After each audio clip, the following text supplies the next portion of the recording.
Here we are at the start of 2025. Where do things stand today in American agriculture? Gabe Brown and Dr. Alan Williams are the founders of Understanding Ag, and collectively, the team at Understanding Ag has consulted on over 36 million acres.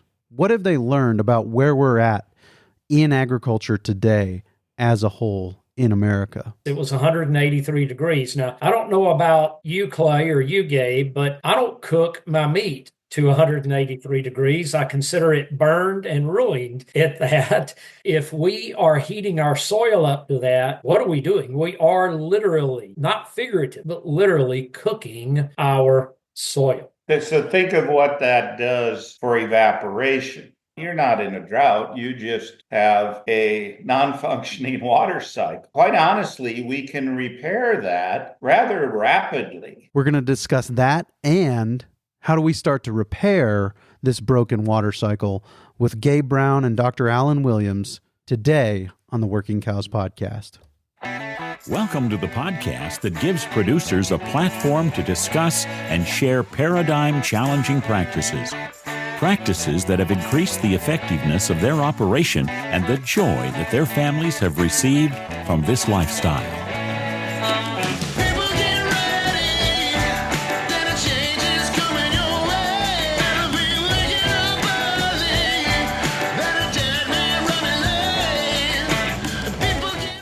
Howdy, everybody. It's Clay Connery, host of the Working Cows Podcast, recorded exclusively in the Understanding Ag studios. Very excited to welcome Understanding Ag back as the studio sponsor for 2025. Be hearing more from them. We'll be doing a couple more episodes each month this year, or at least another episode each month this year than we did last year with the team at Understanding Ag, continuing to talk to their great consultants and some of the people there on the team, and hearing more about the opportunities that they have for you to work with them as a consulting agency. Also, hearing more about the opportunities that you will have in 2025 to understand one of their great, to attend one of their great soil health academies. I was able to go in 2024, and it was a very practical experience. At the Soil Health Academy, the team there is constantly asking you, what do you see, and helping you to understand what you're seeing and helping you to understand what it means. What is what I'm seeing? What does that actually tell me? And what does it mean I need to do differently to influence it in a more positive direction? It was just such a really practical time out in the field and getting your hands in the soil and being able to see what's going on and having them there to help you train your senses to understand what you're seeing, not just what you're seeing, what you're hearing, what you're smelling. And so, yeah, highly recommend the Soil Health Academy as one of the opportunities for continuing education for you and your operation in 2025. As I said, we're going to talk to Dr. Alan Williams and Gabe Brown today about the state of American agriculture in 2025. This is going to be a part one. We will have more of this discussion coming up in a couple of weeks. We'll pick it up for part two. But right now, we're going to dive into part one of my discussion with Gabe Brown and Dr. Alan Williams. Here it is. Gabe, Alan, thanks for joining me on the Working Cows Podcast. Welcome back. Thank you. Good to be with you. Absolutely. Yeah, always good to start the year, kind of thinking about where we're at.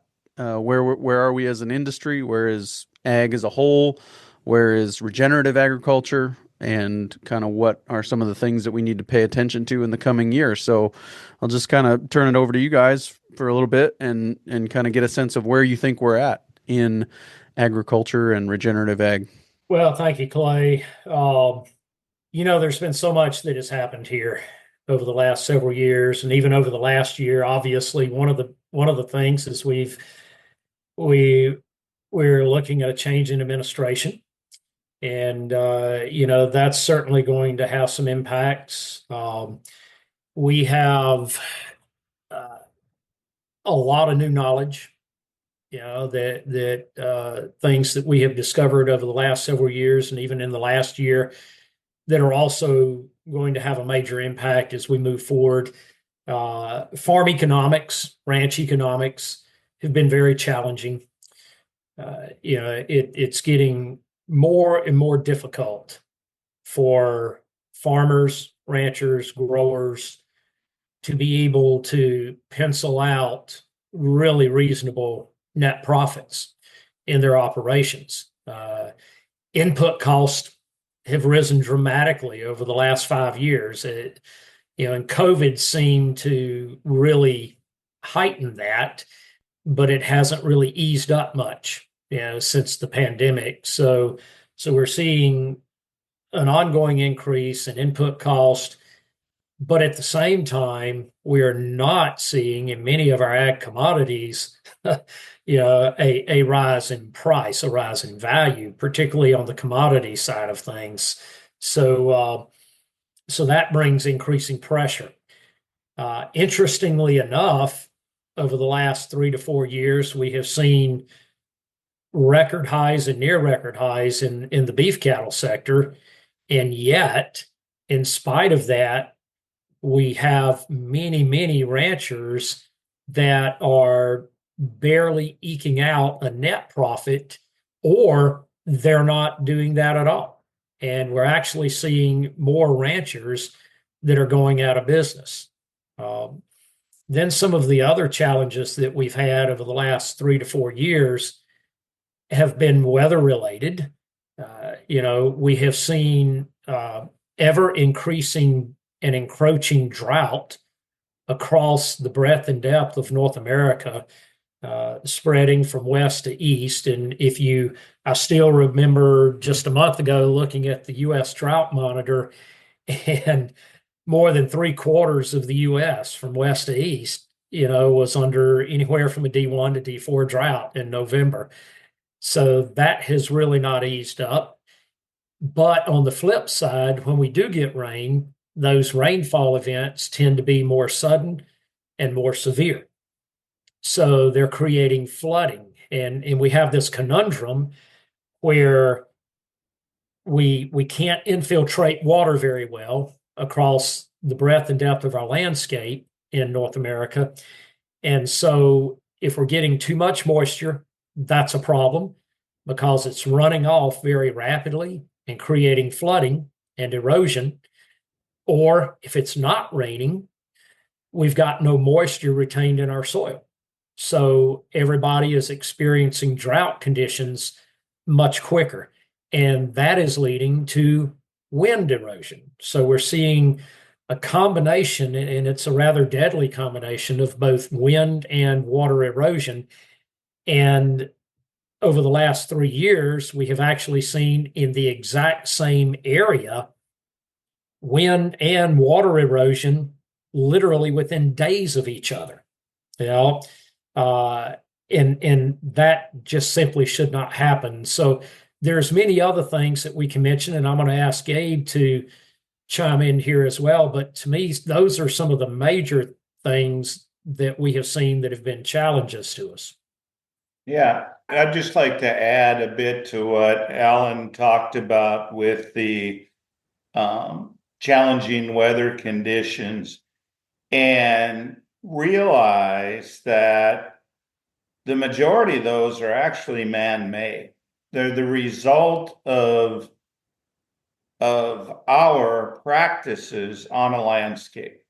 Now, maybe not us perhaps as individual farmers or ranchers if we're doing a good job, but certainly the aggregate of all of agriculture along with many of the other land-based industries. And Alan mentioned about the lack of the ability to infiltrate water. And at Understanding Ag now, we literally are consulting on thousands of farms and ranches across not only North America, but several other continents. And it's absolutely amazing to me when we send our consultants out, how consistent that lack of ability to infiltrate water is. And we've done some work with all the data that we have, and consistently less than 1/2 of an inch of rainfall per hour. Doesn't matter whether we're talking here in the Northern Plains, whether we're talking in the UK and South America, especially on our tillable acres, our cropland acres, less than a half of an inch per hour. And we often hear people talking, well, they're in a drought, even though they just had a rain a couple weeks ago. Well, you're not in a drought. You just have a non-functioning water cycle. And we can, quite honestly, we can repair that rather rapidly if we put our mind to it and implement what we call the 6-3-4, the 6 principles of soil health, the 3 rules of adaptive stewardship, and the 4 ecosystem processes, which we have talked about on this podcast before. So you take the fact that we have way too much bare ground. By that I mean acres where there is not a crop or a cover crop or a diverse perennial mix growing. And then that actually is what sets back the small water cycle, because we don't have those plants actively growing. Growing plants make water. It's as easy as that, simple terms. So we remove that from the landscape. It saddens me to see, as traveling this fall, I really think cover crop acreage following cash crops is actually declining. And I know part of the reason for that is unstable weather. Part of it is farmers are saying, well, I just can't afford to do that. Well, I'm sorry, but you can't afford not to do that, because having that living root in the soil will do more good for your water cycle and nutrient cycle than anything else. We have to get back to these type of practices. And if we're not doing them, we need to implement them in order to increase that resiliency on our farm or ranch. Gabe, let me ask you a question. How often do we see on our landscape where we get a half inch of rainfall or an inch of rainfall and water is ponding and pooling and running off? All the time. And as we go out on these farms and ranches, the best tool we have besides our senses is a spade, a shovel. And all you have to do is stick that spade or shovel into a cropland field and then go over to the fence line and stick it in, or the road ditch, stick it in, and just look at the difference. And that's all management, or as I prefer to call it, stewardship or lack thereof. And so we have a real issue today in that we have degraded our landscapes to such a point that these wide swings in moisture and temperature are just becoming more and more common. The hurricanes, as Ellen mentioned, drought, flooding because water can't infiltrate, having negative impacts, not only on our own farms and ranches, but also on community and society. And that's why it was a bit disappointing to me anyway, personally, to see them just kick the can down the road and extend the farm bill and think that, this is the answer. The answer isn't throwing more money at it. The answer is we've got to solve the root cause of the problem. And on the flip side, what we're seeing is that when our soil is not covered and protected or armored, as we say, then we are seeing extremes in soil temperature. It is routine now for us, Clay, to measure soil temperatures in pastures and in row crop fields and under pivots in the summertime at 140 plus. And just this past year, I measured a soil temperature out in western Nebraska of 183 degrees. And I had more than 20 witnesses there. So that's not just me talking. Yeah. And as a matter of fact, when I did that, I had several of them say, wait a minute, hand me that thermometer. I don't believe that. And I let them measure it. And yes, it was 183 degrees. Now, I don't know about you, Clay, or you, Gabe, but I don't cook my meat to 183 degrees. I consider it burned and ruined at that. So if we are heating our soil up to that, what are we doing? We are literally, not figuratively, but literally cooking our soil. Yeah. So think of what that does for evaporation. I remember back in 2012, I was over in Australia, and the ranch I was on over there, or station as they like to call it, they were talking about how the moisture evaporates and down to a meter deep. And with those type of soil temps that you recorded there, Alan, you can bet that that moisture is evaporating down to considerable depth.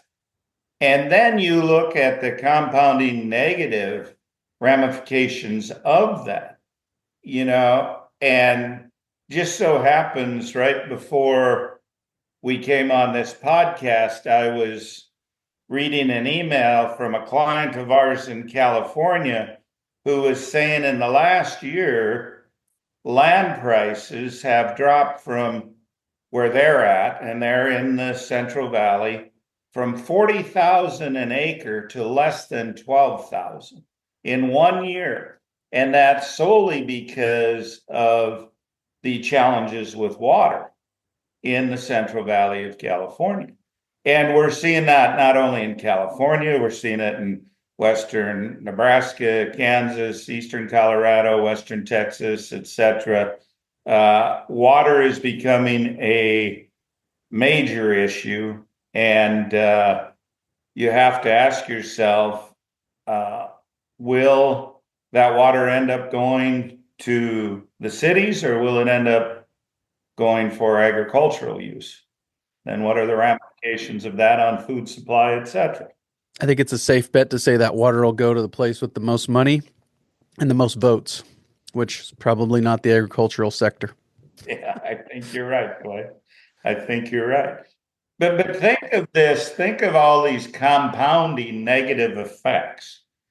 And, for many, many decades, farmers, ranchers have not been given credit for all the ecosystem services that they provide and the value they provide besides that of producing nutrient dense food. And I really think that farmers and ranchers right now have an opportunity to set ourselves up to change that narrative, so to speak. And if we change the way we farm and ranch to one that is conducive to having four healthy ecosystem processes, which will have positive effects on not only the ecosystem but society, I really believe it opens up the opportunity for farmers and ranchers to be held in very high esteem and to be rewarded for that work. Yeah, this desire to know where your food comes from is directly connected to these issues. And almost all the time when people go on that journey of trying to figure out where their food comes from, they end up buying food from somebody who raises it a lot like the way that we would advocate for, because it is a better story and it is a more healthy product in the end. And I think we're coming real close to that time when the barcode scanner tells you how nutrient dense that food is and things like that. And I think it's already happening in certain places around the world. And so those consumer demands are going to change the market. And I think that the consumer is going to demand products that are making the landscape better, not extracting from it. One of the things that you talked about earlier was that it's really uncommon to be able to infiltrate more than half an inch of rain per hour at this point in agriculture, as far as you guys see it, which is over a broad expanse of a number of acres in different places around the world. That, I would say that a half an inch of rain per hour is not exceptional amounts of rain almost anywhere in the world, really. I mean, that might be a heavier rain, in some places at some time, but it's not exceptional. It's not something that should be, you can't plan for that. That's that's beyond the pale of what you can expect to have your land hold up to. It's just not even close to that. Even in the desert, they get the monsoon rains. Well, a lot of those do come in heavy downpours, probably more than half an inch per hour. And here in western South Dakota, we're in a semi-arid environment. Half an inch per hour is not exceptional, and it shouldn't be something that causes runoff and taking topsoil with it as it runs off. So I just think that's an important thing to remember is this is the game, right? We need to be able to hold on to the water we get. It doesn't really matter how much you get if you can't hold on to what you do get. You're absolutely right, Clay. And look where you're at, western South Dakota there. There's oftentimes you'll get these brief rainfalls that maybe they only amount to 3/4 of an inch or an inch, but they come in 20 minutes. It's just the skies open up, you have that downpour. Well, are you capturing all that? And is it infiltrating? First, it has to infiltrate into the soil profile. And then do you have the carbon there, the soil aggregation and the carbon, to be able to soak that up like a sponge? And as we travel around with our clients all over the world, no matter where we go in arable land, approximately, and it varies, but 50 to 75+% of the carbon that was once in those soils is now gone. It's in the atmosphere, and that's due to a variety of factors. Maybe tillage, maybe excess nitrogen application, that there's many factors that could cause that, but we see that over and over and over again, no matter where we go. So not only is it a challenge to infiltrate the water, but then we're lacking that sponge. We're lacking that organic matter, that carbon, which holds on to that moisture. And that's what makes us resilient. And if we don't have that, that's how come so often, like I just talked to a producer in southeastern Missouri who's had over 75 inches of rainfall in 2024. Okay. Yet, if they didn't get rain every 2 weeks, they thought they were in a drought.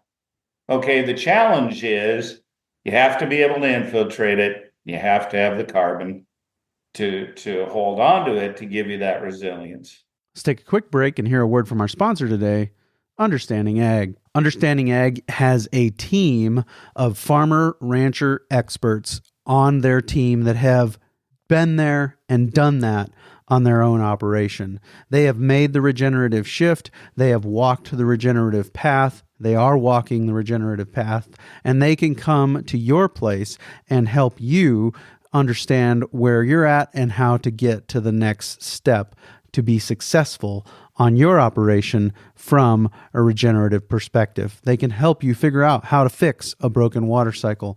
They can help you understand how to capture and hold on to more of the rain that you get, more of the moisture that you get. And so check out the show notes page for today for links to get on board with Understanding Ag in 2025. Another one of the things that you mentioned earlier was the fact that we've had record high cattle prices for a number of years, continuing to just eke up and break our own records here. Seems like week after week.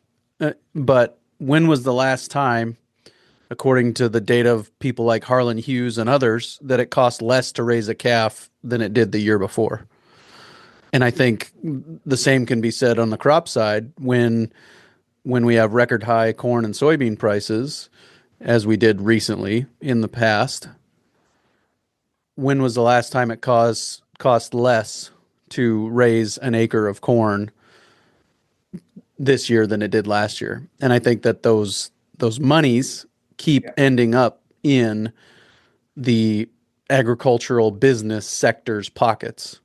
They keep on inventing new ways and and finding new ways to treat old problems with a new jug, and continue to cost the producer money. And even if we're having record high prices, we're not net profiting any more than we were before. Does that match with your experience? Let's just look at the beef side of things right now, ranching, and then we can jump into the crops and talk about that. But the average weaned calf now over the last 3+ years, has had a value significantly over $1,000. Okay, $1,100, $1,200, $1,300, and sometimes even more. 5 years ago, 10 years ago, ranchers would have killed for that kind of price for their calves, and would have said, I'll really be making a profit, right? But yet that's where we've been over the last few years. And all I hear is moaning and groaning about how I can't make any money, And so if a calf is worth $1,000 bill plus at weaning time, and you can't make a really nice net profit out of that, we have a problem. We have a very, very major problem.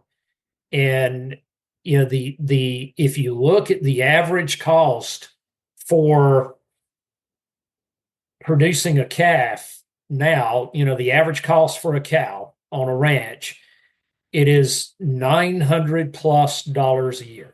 And way too many ranches is costing them $1,000+ a year per cow calf unit to get them through the year. How did we get to that point? And as Gabe alluded to earlier, that is not a problem other than our own management. If we should be able to raise a calf to weaning at under $600 and even $500, but yet very, very few ranches are able to achieve that right now. Is it feed costs, input costs, veterinary costs? What is the driving that in your understanding?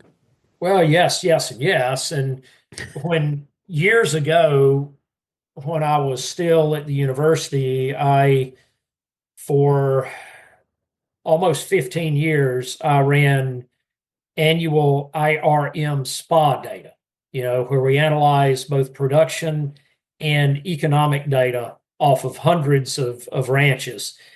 And by far the largest cost category, no doubt, is the groceries that those cows eat on an annual basis. And so, yes, that's a major cost.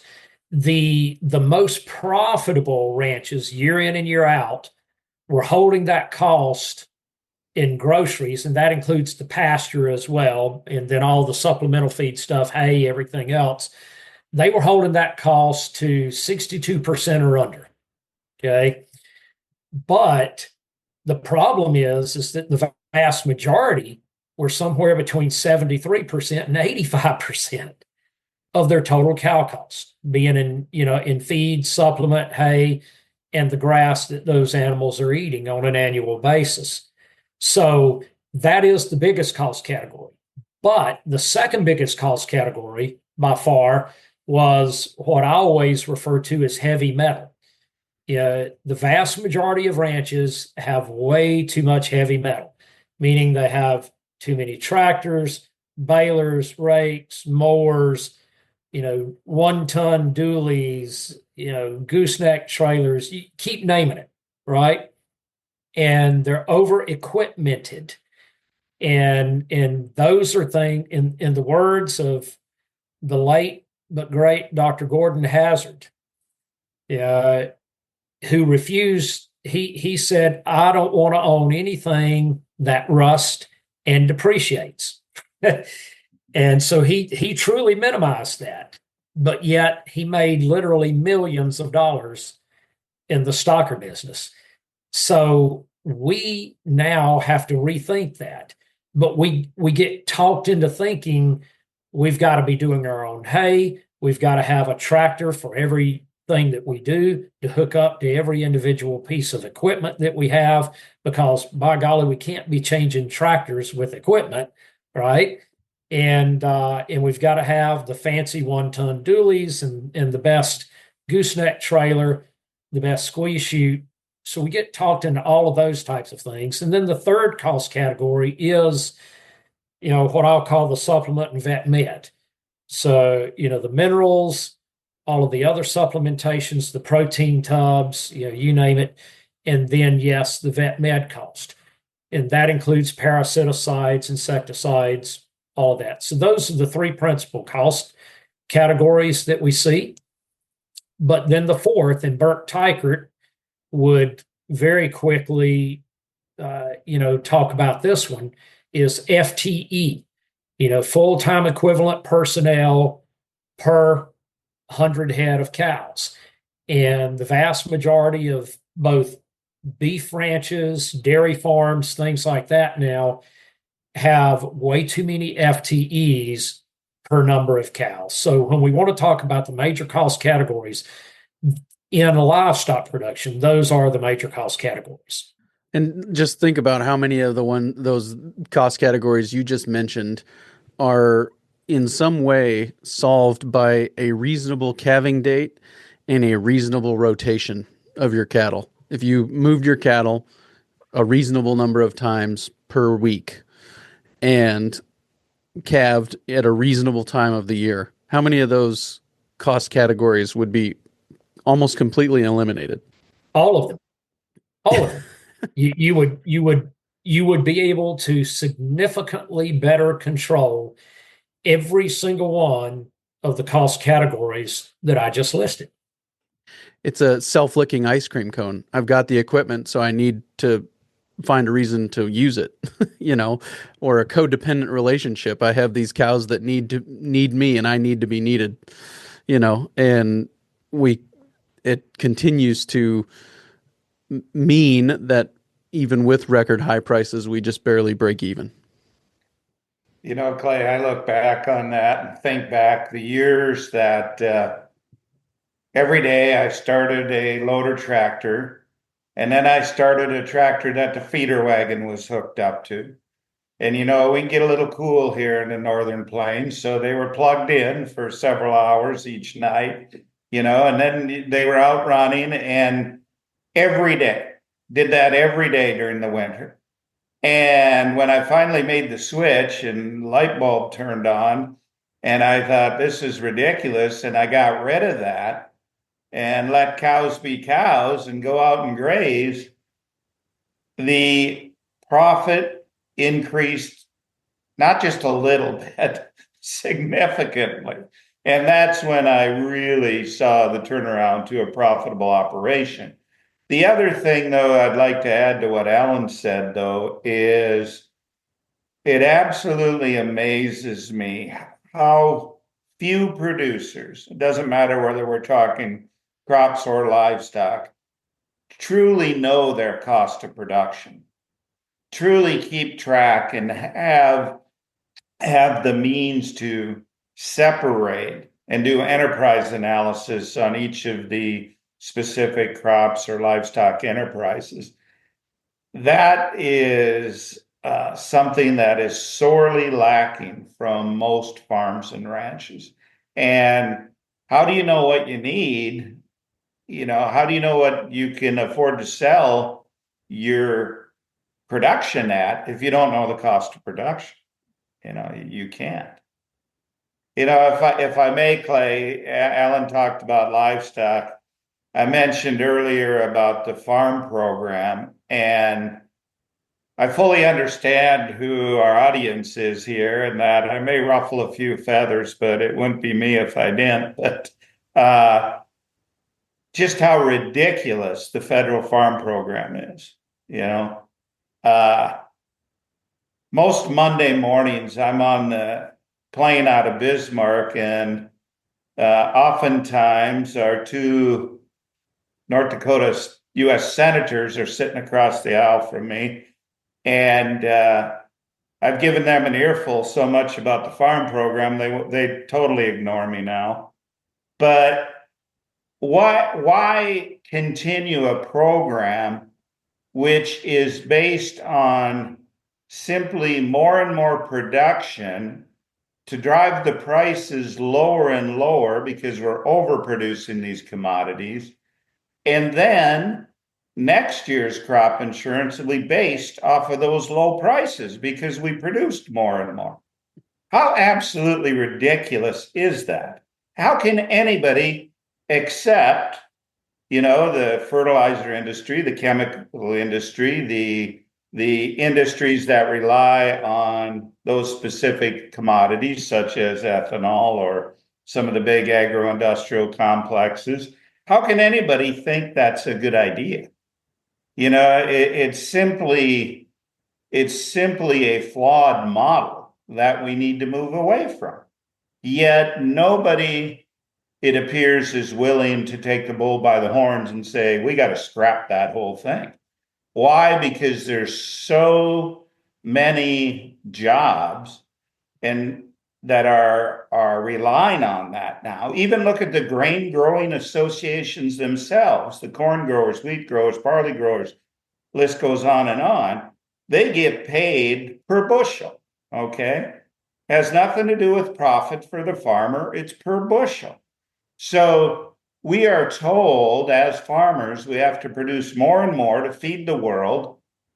Alan, could you share with the listeners the statistics you had put together on food waste? Because those would fit in here well. This is rather staggering. We're continuously told that we've got to produce more and more and have greater and greater yields to feed the world. Yet right now in the U.S., we are wasting out of the food that we produce. For every man, woman, and child in the U.S., we are wasting 389 pounds of food per person per year. Now, Clay, that feeds just the food waste feeds every man, woman, and child in the U.S. Okay. Globally, food waste for every man, woman, and child in the world currently amounts to 173 pounds of food annually. So right now, with just the wasted food that we're wasting here in the U.S. and globally, we could adequately feed every single person alive on the face of this earth. So when we talk about we need to just continuously increase yield, really? No. What we need to be doing are two principal things. We need to be producing foods that are much more phytonutrient rich, nutrient dense, so that we're feeding people better. And we need to make sure that we've got adequate food distribution and we quit wasting what we are producing. So those are the things that we really need to be focused on. And, it really continues to just boggle my mind that we are told over and over by the powers that be that we need to produce more food and chase yields.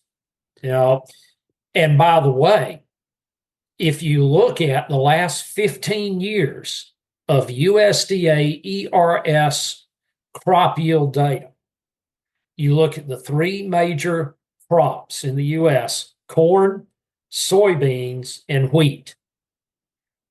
We have not over the last 15 years successfully increase yield. It's gone up and down, up and down.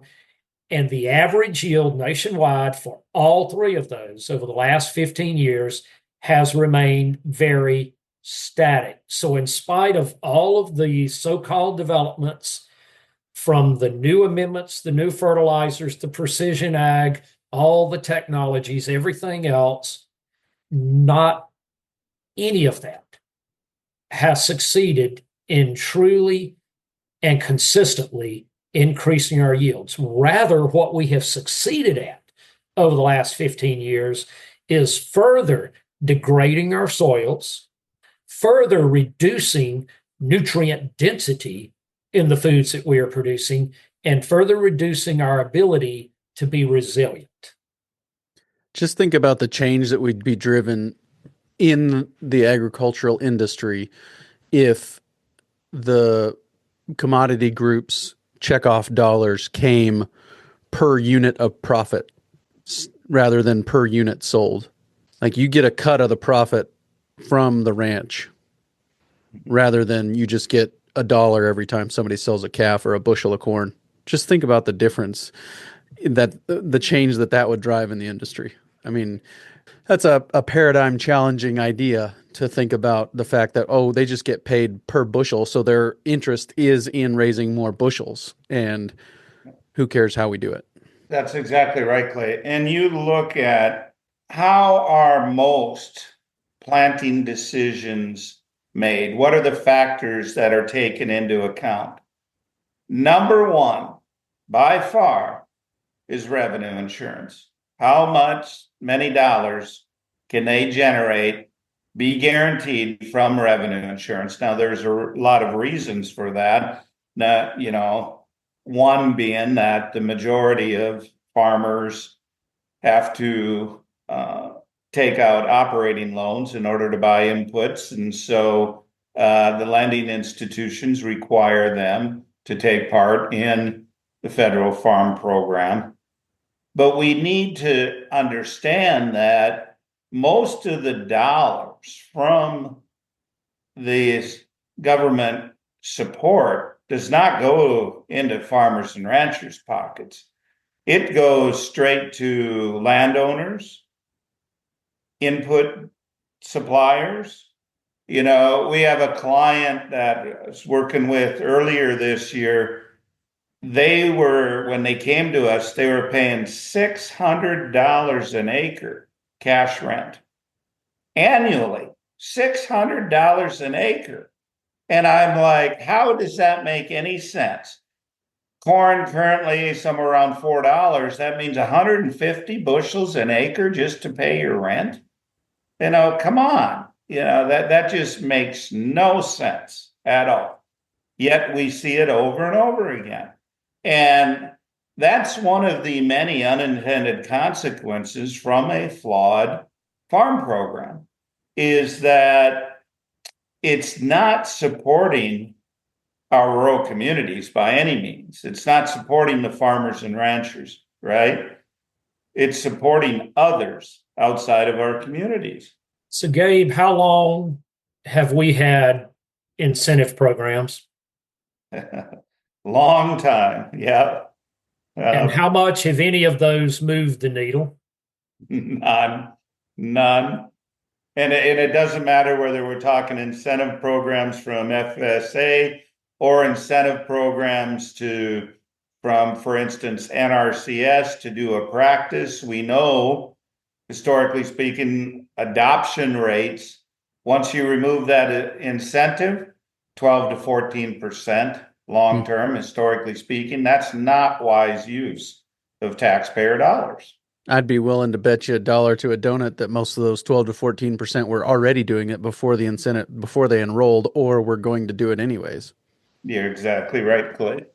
In the time that we have left, and we're going to continue this conversation in a part 2 that'll be out in a couple of weeks and talk more about what this means for national security and some of those things as well. But where do we start? How do we address these issues? I mean, it seems to me, and you guys can correct me if you think I'm misguided here, but it seems to me a lot of the issues are related to the fact that farmers are looking to the government to provide them a safety valve for their operation. And so how do we get them off of that? What's the detox program for that, and is that the right symptom? Am I pointing at the right symptom, do you think? I'll give you my opinion on that, and then I know Gabe has a lot to say about that. But again, historically, these incentive programs have not worked. And one of the principal reasons they have not worked is because there is no educational requirement attached to them. Farmers and ranchers do not inherently know how to farm and ranch regeneratively. If they did, they would be doing it because it does have that much value and that much benefit. So they don't know. Therefore, incentive programs do not inherently change behavior and practices. Okay.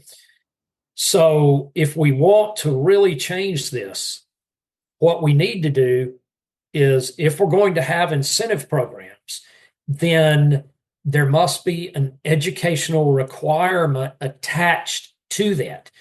And that farmer or rancher, before they can qualify for that incentive payment, must clearly demonstrate that they have received an education that allows them to be able to allocate and implement those dollars that they're receiving in a very productive way. Now that's my opinion, Gabe. How many other industries have anything, let you go without continuing education? I mean, CPAs, teachers, insurance agents, just keep going, right? All of them require, some of them like 40 hours a year of continuing education to maintain a license. Even veterinarians, right? Yeah. Have to get continuing ed credits and so forth. But the only sector are us farmers and ranchers. Now, I can think of one more. Lawmakers. There's not a lot of continued education there. I'm sorry, but it's the truth. I certainly agree with Alan that education is lacking, and I've made this comment a number of times, and some people get offended by it, and if they do, tough, get over it. If I stand up at a meeting of farmers and ranchers, and I ask that group how many people can explain how a soil aggregate is formed, or how many people can explain the nutrient cycle, the natural nutrient cycle, I'll guarantee you, usually less than 5 for sure, probably only 1 or 2.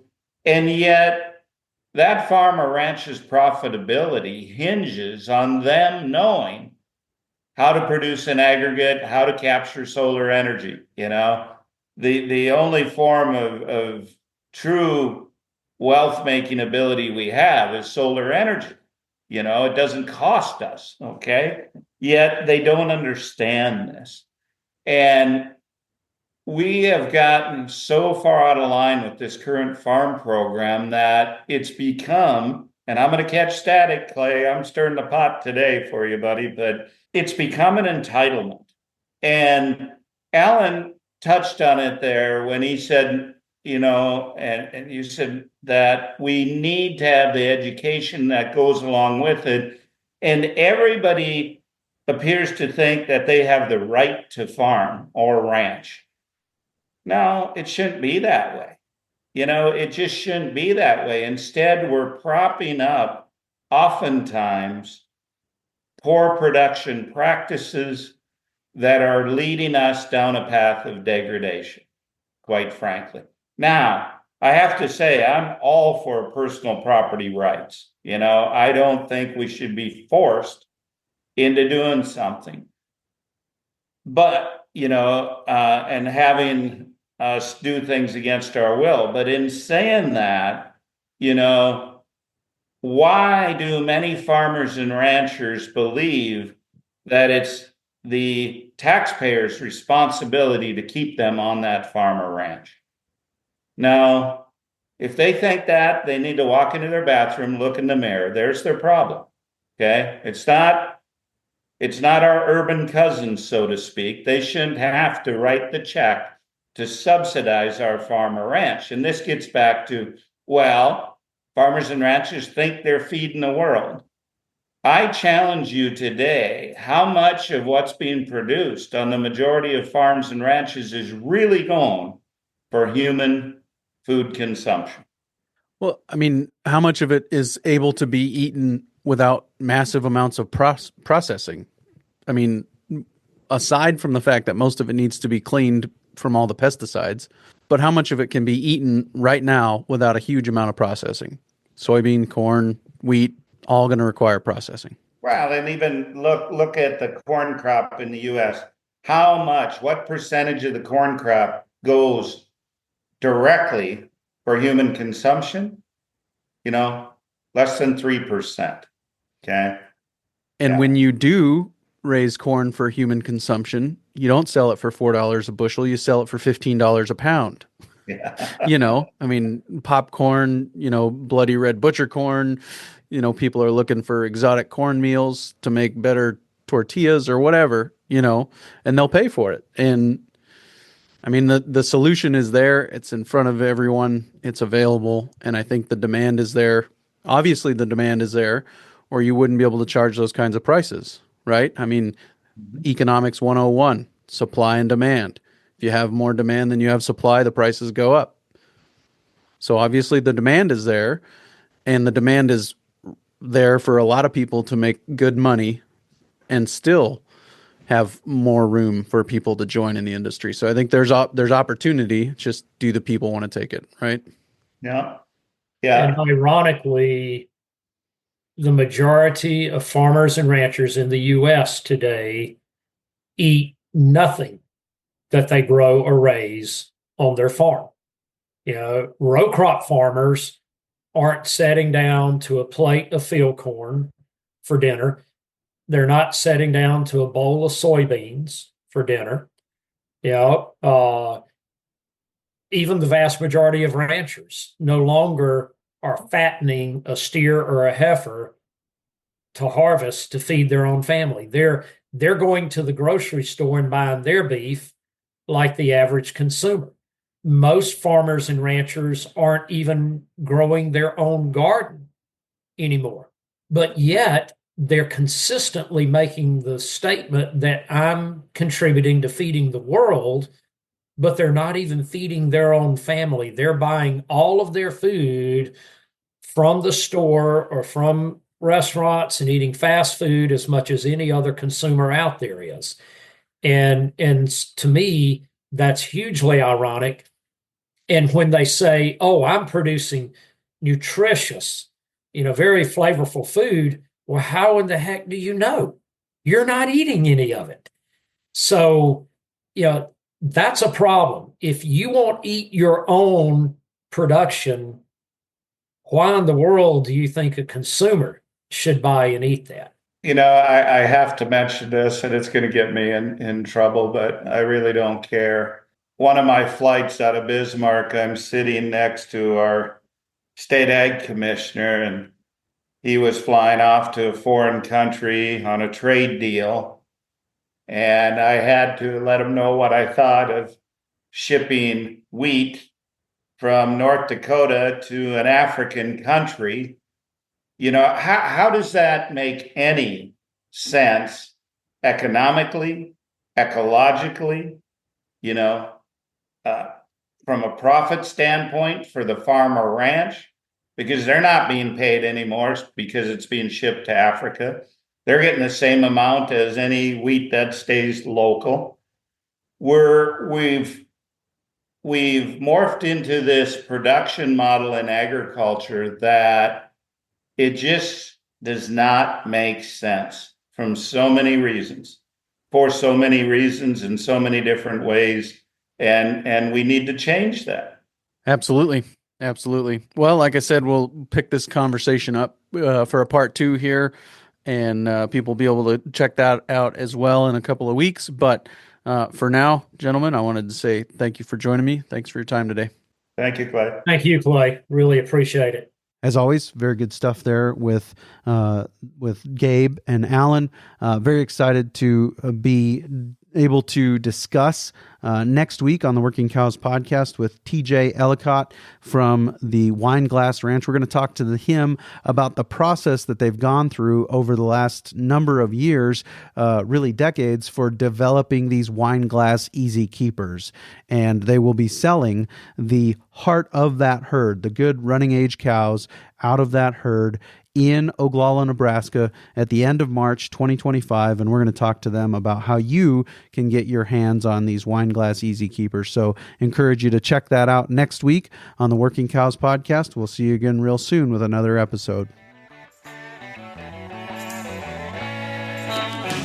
We invite you to visit workingcows.net to subscribe to the show via iTunes or Stitcher.